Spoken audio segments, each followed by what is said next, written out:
Uh-huh. Uh-huh. This was a part in your book that really intrigued me because it had to do with connections and how we do need to stay connected. Speak about lifelines. First of all, I would say that the most important lifeline is yourself. There you go. And we sometimes don't treat ourselves with a whole lot of grace and respect. And some of that is, not getting enough sleep, not eating well, not getting exercise, and not having. Among the things that we really need to do a lot of is keep on learning, because that's how human beings do the best. Mm-hmm. And then sometimes we're just plain hard on ourselves. Those of us who are obsessive compulsive, and that's most of the people I know, and that's all right. It's obsessive compulsive trait, not obsessive compulsive disorder. But the trait, you have to be pretty obsessive compulsive just to get through school.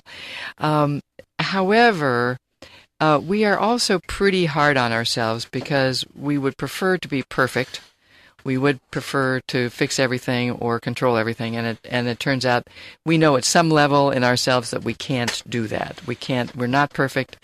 We can't control. We can't fix everything. So when we make a mistake, we're very, very hard on ourselves. Or if we, forget something or get a B or a B minus or a C or a D,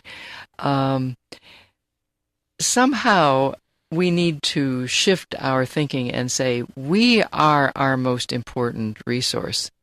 We're the ones who make our decisions. We're the ones who eat right. We're the ones.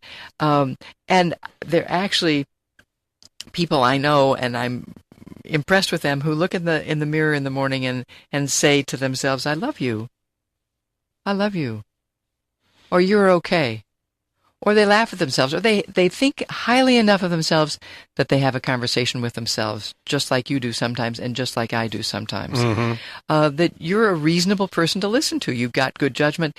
So, first, I really believe that we are our own best and most important lifeline. That also means that we need to be aware of our own signs of trouble.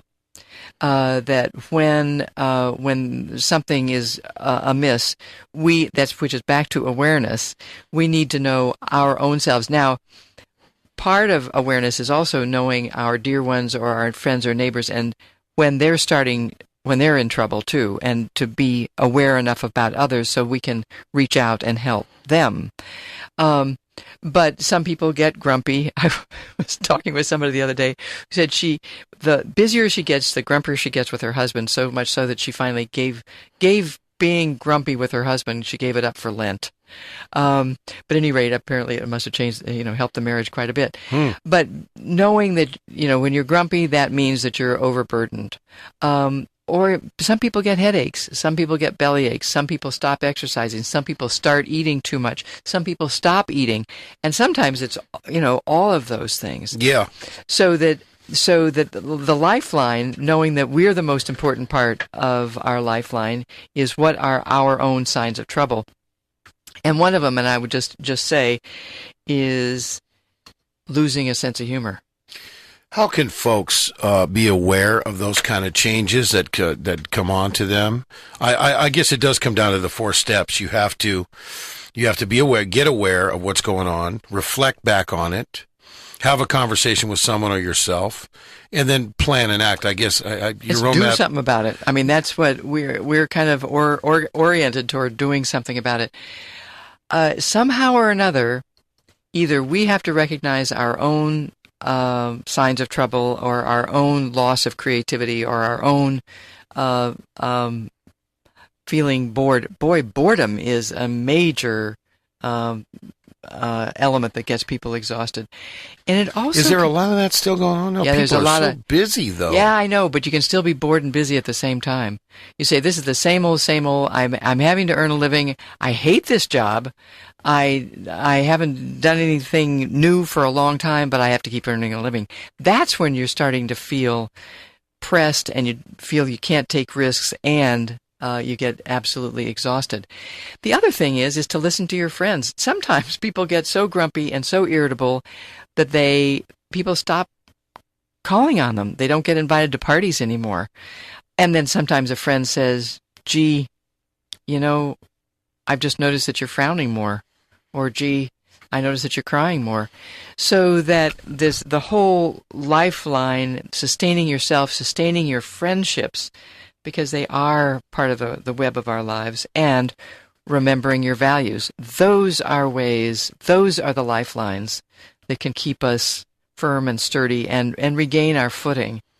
Actually, one of the Jamie, my husband, has values that he puts in his C list, having to do with compassion and caring and community and communication.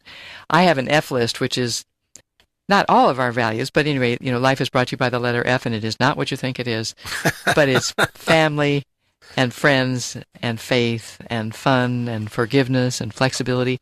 So we have to remember our values and then remember how to remember them. Mm-hmm. I love your chapter on faith in here, spirituality, because you basically said you left it up to the reader and said, look, however you relate to it is your way. Just if it helps, good, and if it's there, great, because that's such an area of contention. It is. A lot of folks walking around talking about, I got the answer and you don't. You got to come my way, or the highway and all that. Yeah, a lot of misunderstanding going on there. It's true. And that doesn't help. I really think Rabbi Eric Weiss in San Francisco taught me that religion is when you name your awe. That is, it has a name, whether it's God or whatever. Mm-hmm. Spirituality is that sense of wonder and joy and the marvelous mystery of life out there and things that we don't understand and can't ever understand. And that's the good news, is that we can't understand it. Mm-hmm. It appears that this latest economic downturn has forced Americans, especially middle-class Americans, to come to grips with their pointless consumerism and just the whole treadmill that we got on the last 30 years, and reports are coming back that Americans might be a lot more reflective now and doing life differently. And I wonder if are you getting any feedback on that at all? Some of the most exciting things that the most excitement that I've heard people say lately are things such as, we're doing the greatest thing at the beach. We're having a kite flying contest. It's not, I got a new whatever. Right. It is, we're flying kites and look at that. Or, we help clean up the streams, or something you would have never heard in the 90s. Right. There is a sense, and this is why I really do have a sense that we can solve this. We can lift ourselves out of the muck by thinking of simple things and definitely. Sharing simple things. Linda Hawes Clever, the author of the book, The Fatigue Prescription, 4 Steps to Renewing Your Energy, Health, and Life. Deep stuff because you were there yourself. True. This isn't some clinician talking from a classroom point of view, and you've got some great endorsements here from other healthcare professionals. And how's life for you today, Linda? Since the book came out. Thanks for asking. It's pretty exciting. Actually, I've given up the term journey, and I think about adventure. I mean, Right. We're talking big adventure. Some completely unexpected things. There couldn't be anything much different from writing than from being interviewed about the book. I mean, one is, they're both having to do with thinking, Sure. but one is, being alone and picking the right word and toying with this concept and so forth. And then the other is kind of being out there. And I am an introvert. And so it's new, and it's quite grand and glorious. And sometime, if you want to hear some funny stories about what can happen at book events, I'm thinking about my next book. If it might be about that. I was just going to say, there's your next book right there. Well, I told my husband that there are many things to talk about besides the fatigue prescription. So I said, I'm thinking about the next book, and I thought he was going to collapse. I thought his knees were just going to break. He was going to